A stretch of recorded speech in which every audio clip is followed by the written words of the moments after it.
Hello my dear friends, आप सभी को मेरा प्यार भरा नमस्कार। और फिर से आप सभी का आपके अपने लकी सर यूट्यूब चैनल पर हार्दिक स्वागत है, अभिनंदन है, वंदन है। दोस्तों, किसी शायर ने कहा था कि हौसले हो बुलंद तो हर मुश्किल को आसान बना देंगे। हौसले हो बुलंदी तो हर मुश्किल को आसान बना देंगे। छोटी टहनियों की क्या बिसात, हम बरगद को ही हिला देंगे, हम बरगद को ही हिला देंगे। वो और है जो बैठ जाते हैं थक कर मंजिल से पहले, वो और है जो बैठ जाते हैं थक कर मंजिल से पहले। हम बुलंद हौसलों के दम पर आसमान को झुका देंगे, आसमान को झुका देंगे। दोस्तों, अगर हौसला बुलंद हो तो बड़े से बड़े लक्ष्य को भी हासिल किया जा सकता है और नामुमकिन को मुमकिन किया जा सकता है, यानी असंभव को संभव बनाया जा सकता है। दोस्तों, पिछली कक्षाओं में हमने मेवाड़ के इतिहास के बारे में विस्तृत जानकारी प्राप्त की थी, जो संसार का सबसे प्राचीन और गौरवशाली राजवंश था, जिसमें सबसे पहले गुहिल वंश और उसके बाद सिसोदिया वंश मुख्य रूप से शासन करने वाले वंश थे। आज दोस्तों हमें मारवाड़ के इतिहास के बारे में टॉपिक शुरू करने जा रहे हैं, जिसमें हम मारवाड़ के राठौड़ वंश के बारे में विस्तृत जानकारी प्राप्त करेंगे।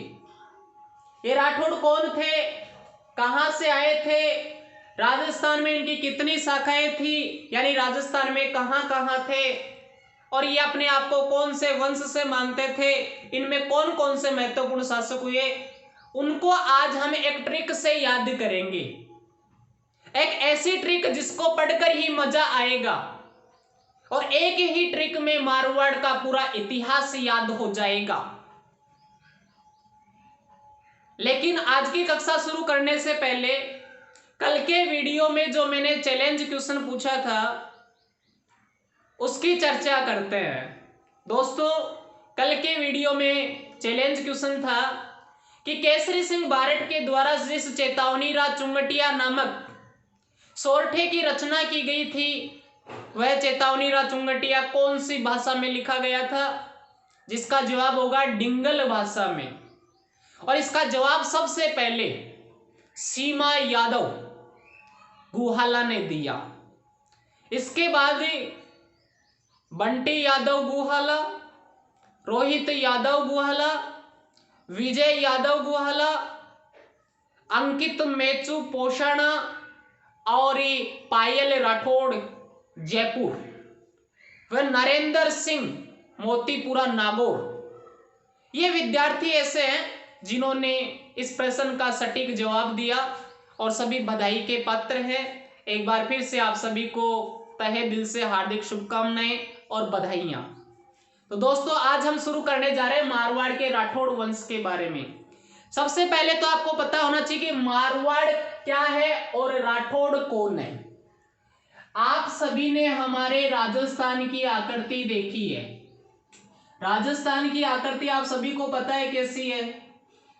चतुर्भुजाकार, विषम कोणीय चतुर्भुजाकार है, सॉरी, यानी पतंगाकार है। विषम कोणीय चतुर्भुजाकार है यानी पतंगाकार है, रोम्बुश आकृति के जैसा है।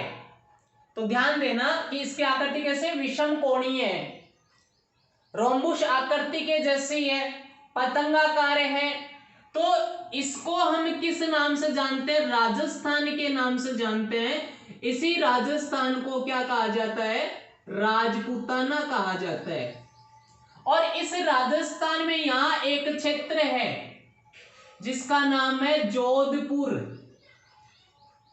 उसी जोधपुर को क्या कहते हैं? मारवाड़ कहते हैं। क्या कहते हैं? मारवाड़ कहते हैं। यानी जोधपुर संभाग है वो क्या कहलाता है? मारवाड़ कहलाता है। इस मारवाड़ को पहले मरु प्रदेश के नाम से जाना जाता था, मरुवार प्रदेश के नाम से जाना जाता था और धनव प्रदेश के नाम से जाना जाता था। यानी प्राचीन समय में मारवाड़ को मरु प्रदेश, मरुवार और धनुवे प्रदेश के नाम से जाना जाता था, जिसे वर्तमान में किस किस नाम से जाना जाता है? जोधाना व जोधपुर के नाम से जाना जाता है। यानी इसको वर्तमान में क्या कहते हैं? जोधाना या जोधपुर कहते हैं। किसको? मारवाड़ को। किसको कहते हैं? मारवाड़ को। प्राचीन समय में बीकानेर जैसे क्षेत्र भी किसके अंग थे? मारवाड़ के ही अंग थे। तो सबसे पहले तो आपको पता होना चाहिए कि मारवाड़ कौन सा है। जोधपुर और उसके आसपास के क्षेत्र को मारवाड़ के नाम से जाना जाता है, या हम कह सकते हैं जोधपुर संभागीय क्या है? मारवाड़ है, जिसे प्राचीन समय में मरु प्रदेश, मरुवार और धनुवे प्रदेश के नाम से जाना जाता था, लेकिन वर्तमान में इसे जोधाना या जोधपुर के नाम से जाना जाता है। अब आप सभी को पता होना चाहिए कि राठौड़ कौन थे। देखो, राठौड़ों की उत्पत्ति को लेकर इनके वंश के बारे में अलग अलग मत प्रचलित हैं। जैसे एक इतिहासकार हैं जिनका नाम है डॉक्टर गोपीनाथ शर्मा। क्या नाम है? डॉक्टर गोपीनाथ शर्मा। डॉक्टर गोपीनाथ शर्मा के अनुसार राठौड़ जो शब्द है वह संस्कृत भाषा के राष्ट्रकूट शब्द से बना है। यानी हम ये कह सकते हैं कि राष्ट्रकूट शब्द कौन सी भाषा का? संस्कृत भाषा का। और उसी का अपभ्रंश होकर क्या बना है? राठौड़ बना है।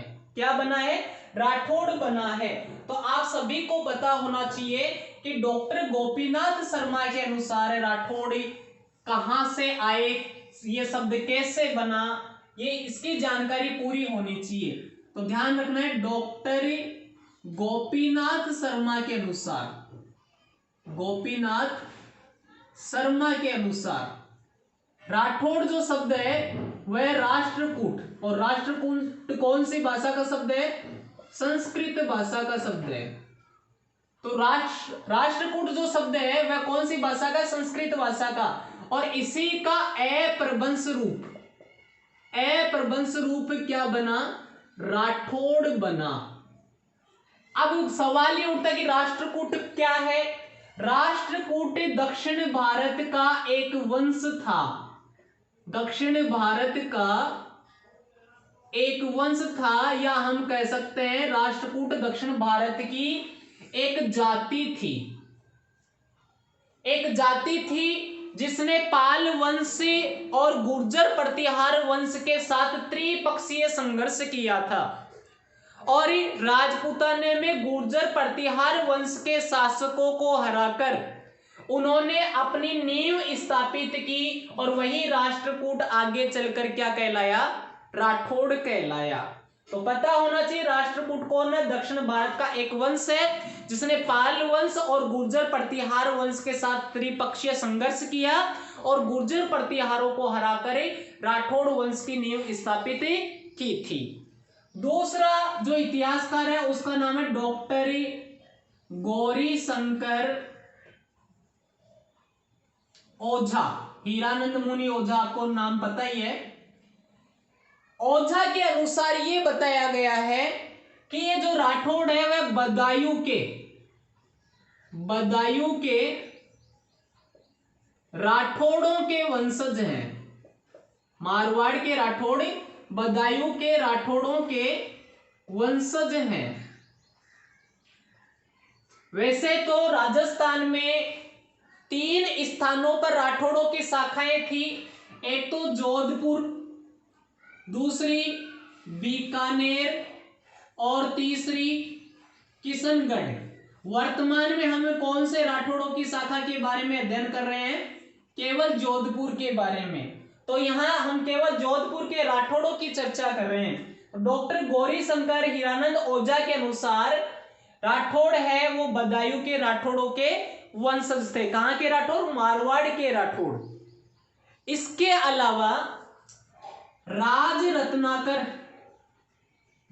रत्नाकर और भाटों ने राज रत्नाकर और भाटो ने इन राठौड़ों को हिरण्य कश्यप नामक एक ऋषि का नाम सुना होगा, उनकी संतान बताया है। किसकी संतान बताया है? हिरण्य कश्यप की संतान बताया है।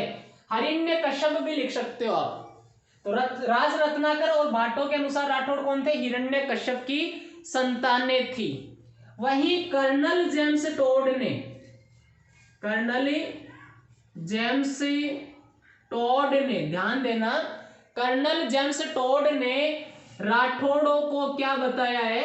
सूर्यवंशी बताया है।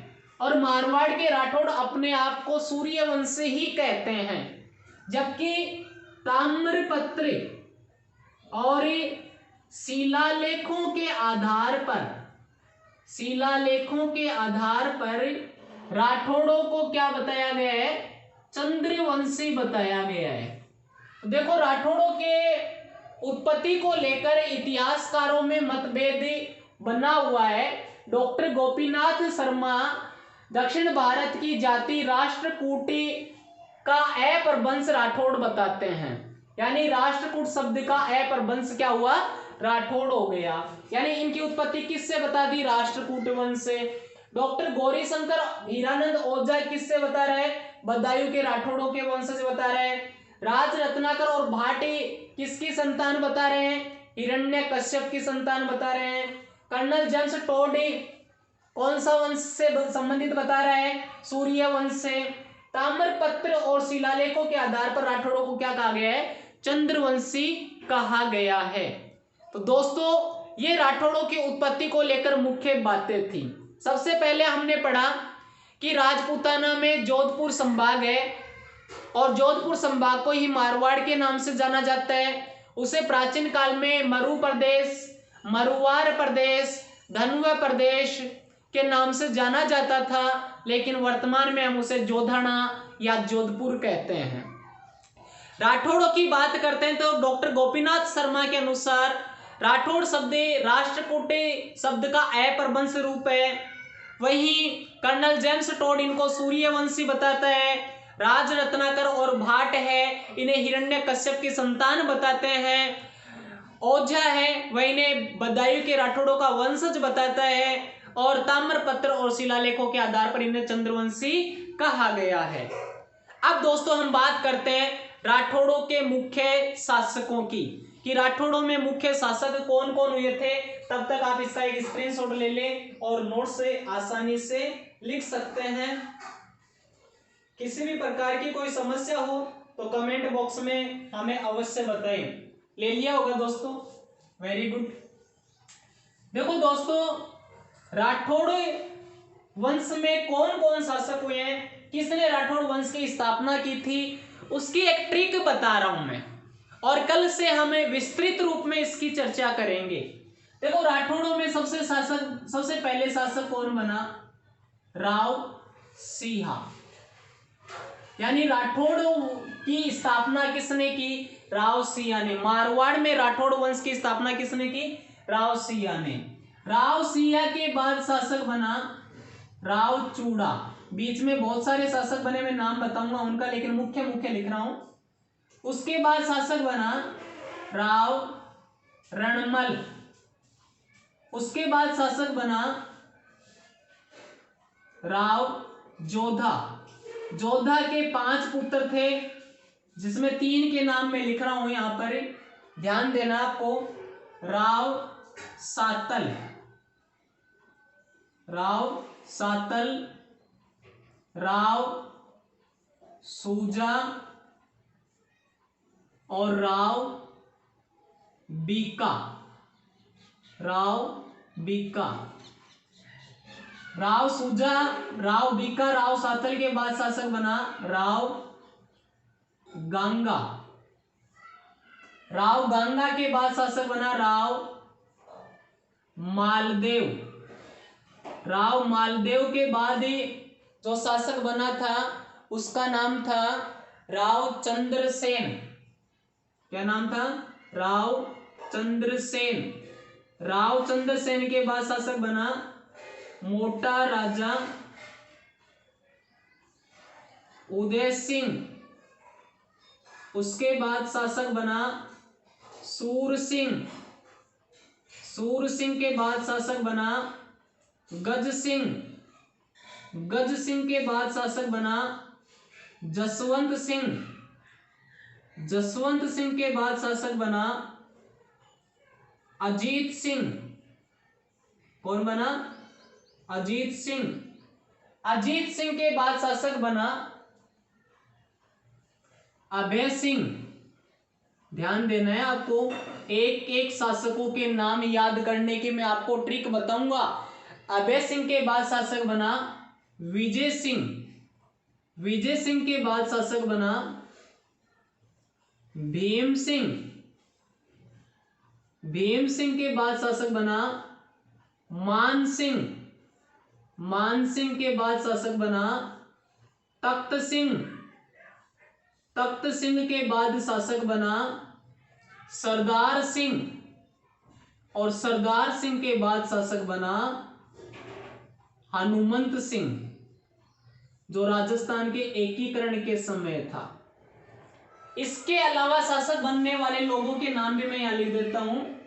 राव आसनाथ, ध्यान देना, राव आसनाथ, राव दुवड़, राव धांधल, राव मल्लीनाथ जी, राव कर्णपाल, राव रायपाल। ध्यान देना है, बहुत सारे शासक बने हैं। तो दोस्तों ध्यान देना है कि सबसे पहले शासक कौन बना? राव सिया है। उसके बाद राव चूड़ा है। उसके बाद राव रणमल है। उसके बाद राव जोधा है। फिर सुजा, सातल, बीका, गंगा, मालदेव, चंद्रसेन, मोटा राजा उदय सिंह, सूर सिंह, गज सिंह, जसवंत सिंह, अजीत सिंह, अभय सिंह, विजय सिंह, भीम सिंह, मान सिंह, तख्त सिंह, सरदार सिंह और हनुमंत सिंह। इनके बीच में ये भी शासक बने थे। राव आसनाथ है, दुवड़ है, धांधल है, मल्लीनाथ जी है, कर्णपाल है, रायपाल है, बहुत सारे शासक बने हैं। तो दोस्तों हम सबसे पहले बात करते हैं किसकी? राव सिंह की। देखो राव सिंह है, उसने 1240 ईस्वी में मारवाड़ में राठौड़ सत्ता की स्थापना की थी। तो इसका जो शासन काल होगा वह 1240 से 1273 ईस्वी तक रहेगा। यानी राव सिंह राठौड़ वंश का संस्थापक है। क्या है? संस्थापक है। लेकिन अभी हमें इनके शासन काल के बारे में जानकारी प्राप्त नहीं करनी है, हमें ट्रिक याद करनी है। मुख्य मुख्य शासकों के शासन काल के बारे में मैं आपको बता देता हूं। राव जोधा है, वह 1438 से लेकर 89 ईस्वी तक शासक रहता है। उसके बाद राव मालदेव है, 1531 से लेकर 1562 ईस्वी तक शासक रहता है। उसके बाद राव चंद्रसेन 1562 से लेकर 1581 ईस्वी तक शासक रहता है। उसके बाद जो जसवंत सिंह है, ध्यान देना है, जसवंत सिंह है वो 1638 से लेकर 1678 ईस्वी तक शासक रहते हैं। मुख्य मुख्य बता रहा हूं मैं, सारे नहीं बता रहा हूं, ध्यान देना। अभय सिंह है, उनका शासनकाल 1730 में आता है। एक घटना घटित होते मैं आप सभी को बताऊंगा। मान सिंह 1807 से 1818 ईस्वी तक आते हैं। 1807 से 1818 ईस्वी तक। और ये तख्त सिंह, वह सरदार सिंह की बात की जाए तो तख्त सिंह है, उसमें 1857 की क्रांति के समय रहते हैं। और सरदार सिंह कब, हनुमंत सिंह कब कर रहते हैं? एकीकरण के समय। एकीकरण के समय। ये मुख्य मुख्य शासकों के शासन काल के बारे में मैंने आपको बताया है। अब दोस्तों सबसे पहले इनको याद करने की ट्रिक क्या है? देखो जैसे मान लो दोस्तों आपका नाम क्या है? राव सिंह। क्या नाम है? राव सिंह। आपका नाम है सिंह, सिंह यानी शेर। आपका नाम क्या है? सिंह, यानी सिंह का चूड़ा गिर गया रण में, और रण कहां का था? जोधपुर का। आपका चूड़ा गिर गया रण में, और रण कहां का था? जोधपुर का। यानी आप कौन है? राव सिंह। क्या गिर गया? चूड़ा। कहां गिरा? रण में, यानी रणमल। और रण कहां का था? जोधपुर का। रण किसको कहते हैं? युद्ध के मैदान को कहते हैं। युद्ध के मैदान में लड़ते हैं तो कड़े भी गिर जाते हैं, चूड़े भी गिर जाते हैं। वैसे इतिहास में 3 चूड़ा हुए, आपको सभी को पता है। कुंवर चूड़ा जिसे राणा चूड़ा कहते हैं, दूसरा राव चूड़ा जो यहां है, और तीसरा चूड़ामन, जिनकी चर्चा हम मेवाड़ के वीडियो में कर चुके हैं, बाद में फिर करेंगे। तो राव सिंह, यानी आपका नाम क्या? राव सिंह। आपने क्या पहन रखा था? चूड़ा। चूड़ा कहां गिर गया? रण में। रण कहां का था? जोधपुर का। तो 4 शासकों को याद करने की ट्रिक क्या हो गई? राव सिंह का चूड़ा गिर गया रण में। रण कहां का था? जोधपुर का। तो राव सिंह कौन थे? सबसे पहले आपको पता होना चाहिए, राव सिंह मारवाड़ के राठौड़ों के संस्थापक थे। यानी मारवाड़ में राठौड़ वंश की स्थापना करने वाले व्यक्ति कौन थे? राव सिंह थे। इन्होंने 1240 ईस्वी में मारवाड़ में राठौड़ सत्ता की स्थापना की, और राठौड़ सत्ता की स्थापना करने के कारण राव सिंह को क्या कहते हैं? आदि पुरुष। राठौड़ों का आदि पुरुष या मूल पुरुष कहते हैं। पूरी चर्चा बाद में करेंगे। उसके बाद शासक बहुत सारे आए, लेकिन मुख्य शासक होना है राव चूड़ा। यानी राव सिंह के बाद राठौड़ वंश में सबसे प्रतापी शासक हुआ है तो वह कौन हुआ है? राव चूड़ा हुआ है, जिसने अपनी राजधानी किसको बनाया? मंडोर को बनाया। मंडोर कहां पड़ता है? जोधपुर में पड़ता है। कहां पड़ता है? जोधपुर में पड़ता है। हमेशा याद रखो कि दूसरा प्रतापी शासक हमेशा राजधानी बनाता है। तो राव चूड़ा ने अपनी राजधानी किसको बनाई? मंडोर को बना ली थी। मंडोर कहां है? जोधपुर में। मंडोर से एक बात आपको याद रखनी है कि मंडोर में उत्तरी भारत का एकमात्र रावण मंदिर बना हुआ है। मंडोर में उत्तरी भारत का क्या है? एकमात्र रावण मंदिर बना हुआ है। और रावण की जो पत्नी है, जिसका नाम क्या है? मंदोदरी, वह भी यहीं की थी। कहां की? मंडोर की। कोई भी आपसे पूछे कि रावण की पत्नी का क्या नाम था? मंदोदरी। मंदोदरी कहां की थी? मंडोर की। मंडोर को राजधानी किसने बनाया? राव चूड़ा ने बनाया। और उत्तरी भारत का एकमात्र रावण मंदिर कहां है? मंडोर में है। कहां है? मंडोर में है। तो ध्यान देना है कि राव सिंह वह राठौड़ वंश का संस्थापक है, जिसे आदि पुरुष मूल पुरुष कहा जाता है। राव सिंह कौन था, कहां से आया था, इसकी चर्चा हम राव सिंह पढ़ेंगे, उसमें पढ़ेंगे। दूसरा राव चूड़ा, यानी चूड़ा गिर गया। चूड़ा ने कौन सी राजधानी बनाई? मंडोर। उत्तरी भारत का एकमात्र रावण मंदिर कहां है? मंडोर में। मंदोदरी रावण की पत्नी कहां की थी? मंडोर की। इसके बाद शासक कौन बनता है दोस्तों? राव रणमल बनता है। कौन बनता है? राव रणमल बनता है। आप सभी को पता है कि राव रणमल के एक बहन थी जिसका नाम था हंसाबाई, और हंसाबाई का विवाह है राव रणमल ने मेवाड़ के राणा लाखा के साथ किया था। तो राव रणमल के 2 पुत्र थे। एक का नाम था राव कान्हा, और एक का नाम था, ध्यान देना है, राव रणमल के 2 पुत्र थे। राव चूड़ा के 2 पुत्र थे। ये 2 पुत्र किसके थे? राव चूड़ा के। एक का नाम तो था राव कान्हा और एक का नाम था राव रणमल। तो राव चूड़ा ने अपनी पत्नी किशोरी देवी के प्रभाव में आकर उत्तराधिकारी किसे नियुक्त किया था? अपने छोटे बेटे कान्हा को। लेकिन कुछ समय बाद शासक कौन बना? राव रणमल बना था। राव रणमल ने अपनी बहन हंसाबाई का विवाह किसके साथ किया? मेवाड़ के शासक राणा लाखा के साथ, जिसकी चर्चा हम पहले कर चुके हैं। राव रणमल के बाद शासक कौन बना? राव जोधा बना। कौन बना? राव जोधा, जिसने जोधपुर की स्थापना की थी। कोई भी आपसे पूछे कि जोधपुर की स्थापना किसने की? राव जोधा ने। और जोधपुर को राजधानी भी किसने बनाया था? राव जोधा ने बनाया था। इस राव जोधा के 5 पुत्र थे, लेकिन मैंने यहां पर 3 के नाम लिखे। क्यों? क्योंकि 2 को इतिहास ने सुझा दिया, यानी इतिहास ने भुला दिया। तो ध्यान देना है, एक ट्रिक है यहाँ पे कि राव जोधा के 5 पुत्र थे, जिनमें से 2 को इतिहास ने भुला दिया, 1 को मैंने सुझा दिया। या आप ये कह सकते हैं राव जोधा के 5 पुत्र थे, जिनमें से 2 को इतिहास ने सुझा दिया और 1 को मैंने सुझा दिया। यानी 2 को इतिहास ने बुला दिया और 1 को मैंने बुला दिया। बच गए कौन? राव सातल और राव बीका।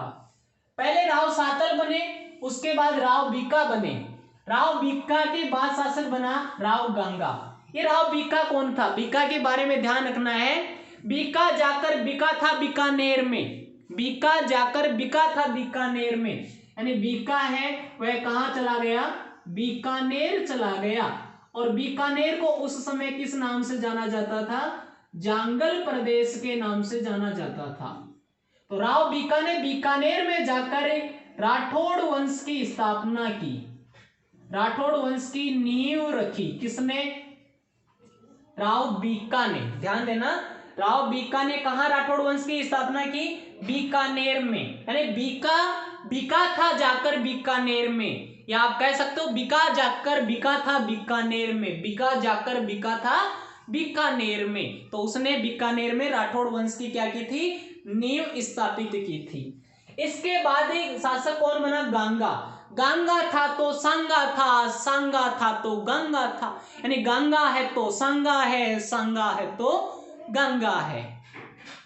गंगा नहीं गंगा है। 2 ट्रिक्स हैं यहाँ पे। गंगा था तो संगा था, संगा था तो गंगा था। यानी कहने का मतलब है जब राव गंगा मारवाड़ का शासक था, उस समय मेवाड़ का शासक कौन था? मेवाड़ का शासक था कौन? संगा। कौन था? संगा। ध्यान देना, संगा। तो जिस समय मेवाड़ का शासक था, उस समय मारवाड़ का शासक कौन था? गंगा। ये वही राव गंगा है जिसने सांगा की 4000 सैनिक भेजकर सहायता की थी। यानी इसने मेवाड़ के शासक राणा सांगा की सहायता करने के लिए अपने पुत्र मालदेव के नेतृत्व में 4000 सैनिकों की एक सेना भेजी थी। सेना किसने भेजी? राव गंगा ने। किसके नेतृत्व में भेजी? अपने पुत्र मालदेव के नेतृत्व में भेजी थी। तो गंगा था तो संगा था और संगा था तो गंगा था। उसके बाद शासक कौन बना? मालदेव। ये वही मालदेव है जिसका शेरशाह सूरी के साथ एक युद्ध हुआ था, जिसे गिरी सुमेल का युद्ध कहा जाता है। और इस युद्ध में बड़ी मुश्किल से शेरशाह सूरी जीत पाया था। और बड़ी मुश्किल से शेरशाह सूरी जीत पाने के बाद अपने मुंह से 2 पंक्तियां कहता है कि मैं आज मुट्ठी भर बाजरे के लिए हिंदुस्तान की बादशाहत खो बैठता। मैं आज मुट्ठी भर बाजरे के लिए हिंदुस्तान की बादशाहत खो बैठता। ये किसने कहा था? शेरशाह सूरी ने। कौन से युद्ध के दौरान? गिरी सुमेल युद्ध के दौरान। गिरी सुमेल युद्ध कब हुआ? 5 जनवरी 1544 को। किस किस के मध्य? राव मालदेव और शेरशाह सूरी के मध्य। जिसमें किसकी विजय हुई? शेरशाह सूरी की विजय हुई। ये वही मालदेव है जिसने अपने पिता राव गंगा की क्या कर दी थी? हत्या कर दी थी। इसलिए मालदेव को मारवाड़ का प्रथम पितृहंता कहते हैं। ध्यान रखना है, यहाँ पे आपको एक क्वेश्चन दे रहा हूं, चैलेंज क्वेश्चन, कि मेवाड़ का पितृहंता किसे कहा जाता है? मेवाड़ का पितृहंता किसे कहा जाता है? यानी कौन सा शासक ऐसा था जिसने अपने पिता की हत्या की थी? मेवाड़ में कौन सा शासक ऐसा था जिसने अपने पिता की हत्या की थी? यानी मेवाड़ का पितृहंता किसे कहते हैं? आज का यही चैलेंज क्वेश्चन होगा। तो मारवाड़ का प्रथम पितृहंता किसको कहते हैं? राव मालदेव को। जो अपने पिता राव गंगा की हत्या कर देता है वो शासक बन जाता है। कब? 1531 ईस्वी में। राव मालदेव के बाद शासक कौन बनता है? राव चंद्रसेन। राव चंद्रसेन वही है जिसे प्रताप का अग्रगामी कहा जाता है, मारवाड़ का प्रताप कहते हैं, इतिहास में भूला बिसरा नायक कहते हैं। इसने भी महाराणा प्रताप की तरह आजीवन मुगलों की अधीनता स्वीकार नहीं की और आजीवन जंगलों में दर दर भटकता रहा था। इसके बाद शासक बने मोटा राजा उदय सिंह, फिर शासक बने सूर सिंह, उसके बाद शासक बने गज सिंह, उसके बाद शासक बने जसवंत सिंह। कौन बने? जसवंत सिंह, जिनके पुत्र अजीत सिंह की वीर दुर्गादास राठौड़ ने रक्षा की थी। जसवंत सिंह के बाद शासक कौन बना? अजीत सिंह। तो इनको याद करने की ट्रिक क्या है? ऊपर वाले की ट्रिक तो क्या थी कि आपका नाम क्या है? राव सिंह। राव सिंह का चूड़ा गिर गया रण में। रण कहां का था? जोधपुर का। उसके बाद राव जोधा के 5 पुत्र थे, जिनमें से 2 को इतिहास ने सुझा दिया, एक को मैंने सुझा दिया। यानी किसको सुझा दिया? राव सुजा को। बच गए कितने? 2, राव सातल और राव बीका। राव बीका के बाद शासक कौन बना? राव गांगा। यानी यहां से आपको ट्रिक क्या याद करनी है कि गंगा नहीं गंगा है, गंगा नहीं गंगा है, गंगा में माल बहता है। अवशिष्ट पदार्थ मल होता है। गंगा में माल बहता है जो चंद्रमा के समान बहता चमकता है। गंगा में माल बहता है जो चंद्रमा के समान चमकता है, और चंद्रमा कैसा है? मोटा है। कैसा है? मोटा। मोटा कौन है? उदय सिंह। मोटा कौन है? सूर सिंह। मोटा कौन है? गज सिंह। सूर्य यानी देवता, देवता मोटे ही होते हैं। गज हाथी मोटा ही होता है। और गज में जय की ध्वनि निकल रही है, जैसे जसवंत सिंह। जसवंत सिंह का बेटा कौन था? अजीत सिंह। अजीत सिंह में एक नाम आ रहा है जीत। जीत उसी की होती है जिसको डर नहीं होता है। जीत उसी की होती है जिसको डर नहीं होता, यानी भय नहीं होता है। तो गंगा में क्या बहता है? माल बहता है। तो गंगा के बाद शासक कौन बना? मालदेव बना। माल किसके समान चमकता है? चंद्रसेन के समान चमकता है। यानी मालदेव के बाद शासक कौन बना? राव चंद्रसेन बना। चंद्रमा कैसा है? मोटा है। यानी चंद्रसेन के बाद शासक कौन बना? मोटा राजा उदय सिंह। और मोटा कौन है? मोटा सूर सिंह है, मोटा गज सिंह है। और गज सिंह के बाद कौन शासक बनता है? जसवंत सिंह। जसवंत सिंह के बाद शासक कौन बनता है? अजीत सिंह। अजीत सिंह में एक शब्द आ रहा है जीत। जीत उसी की होती है जिसको भय नहीं होता है। यानी अजीत सिंह के बाद शासक कौन बना? अभय सिंह बना। भय नहीं था जिसको, यानी जिसको भय नहीं था उसने कहा काट दो। जिसको भय नहीं था उसने कहा काट दो। क्या? वृक्ष काट दो। आपको 1730 से याद आ रहा होगा, 1730 ईस्वी में एक घटना घटित हुई थी। 1730 ईस्वी में एक घटना घटित हुई थी, आपको पता हो तो। क्या घटित हुआ था? अभय सिंह ने अपने एक सेनापति जिसका नाम था गिरधर दास, उसको जोधपुर के खेजड़ी गांव में खेजड़ी के वृक्ष काटने का आदेश दिया था। कौन से वृक्ष? खेजड़ी के वृक्ष काटने का आदेश दिया था, जिसके परिणाम स्वरूप यहां पर अमृता देवी के नेतृत्व में लगभग 363 लोगों ने बलिदान दे दिया। यानी पेड़ों को बचाने के लिए, पेड़ों की रक्षा करने के लिए उन्होंने पेड़ों से चिपक कर अपना बलिदान दे दिया था। यानी अभय सिंह ये वही है जिसने 1730 ईस्वी में खेजड़ी के वृक्षों को काटने का आदेश दिया था। जीत उसी की होती है जिसको भय नहीं होता है, और जिसको भय नहीं था उसने क्या कहा? काट दो। क्या? वृक्ष काट दो। उसके बाद जिसको भय नहीं होता उसी की विजय होती है, और विजय हमेशा किसकी हुई है? भीम की। तो अभय सिंह के बाद शासक कौन बनता है? विजय सिंह। विजय सिंह के बाद शासक कौन बनता है? भीम सिंह। और भीम का हमेशा मान बना रहा, भीम का हमेशा मान बना रहा, यानी कभी मान गिरा नहीं। ध्यान देना, जिसके तख्ते ताज को कोई हिला नहीं सका, जिसके तख्ते ताज को कोई हिला नहीं सका। यानी 1857 की क्रांति के समय जोधपुर का शासक कौन था? तख्त सिंह था। कोई भी आपसे पूछे कि 1857 की क्रांति के समय जोधपुर का शासक कौन था? तख्त सिंह। जिसके तख्ते ताज को कोई हिला नहीं सका, चाहे बुला लो सरदार को, चाहे बुला लो हनुमान को, चाहे बुला लो सरदार को, चाहे बुला लो हनुमान को। तो ध्यान देना है, जीत उसी की होती है जिसको भय नहीं होता है। यानी अभय सिंह, जिसको भय नहीं होता है वो हमेशा विजय प्राप्त करता है, और विजय हमेशा किसकी हुई है? भीम की हुई है। भीम का हमेशा क्या बना रहा है? मान बना रहा है, जिसके कारण उसके तख्ते ताज को कोई नहीं हिला सका, चाहे बुला लो सरदार को, चाहे बुला लो हनुमान को। तो सबसे पहले शासक कौन बना दोस्तों? राव सिंह। उसके बाद शासक कौन बना? राव चूड़ा। उसके बाद शासक कौन बना? राव रणमल। उसके बाद शासक कौन बना? राव जोधा। राव जोधा के कितने पुत्र थे? 5, जिनमें से 2 को इतिहास ने बुला दिया, एक को मैंने सुझा दिया। बच गए कितने? 2, राव सातल और राव बीका। बीका के बाद शासक गंगा। गंगा नहीं तो गंगा नहीं, गंगा है। गंगा में क्या बहता है? माल बहता है। माल किसके समान चमकता है? चंद्रमा के समान चमकता है। चंद्रमा कैसा है? मोटा है। मोटा कौन है? सूर सिंह। मोटा कौन है? जगत सिंह। गत सिंह से क्या बना? जसवंत सिंह। जसवंत सिंह के बाद शासक कौन बना? उनका पुत्र अजीत सिंह। जीत उसी की होती है जिसको भय नहीं होता है। भय नहीं होता है उसकी विजय होती है। विजय हमेशा किसकी हुई है? भीम की हुई है। भीम का हमेशा क्या बना रहा है? मान बना रहा है। और जिसका मान बना रहा है उसके तख्ते ताज को कोई हिला नहीं सका, चाहे बुला लो सरदारों को, चाहे बुला लो हनुमान को।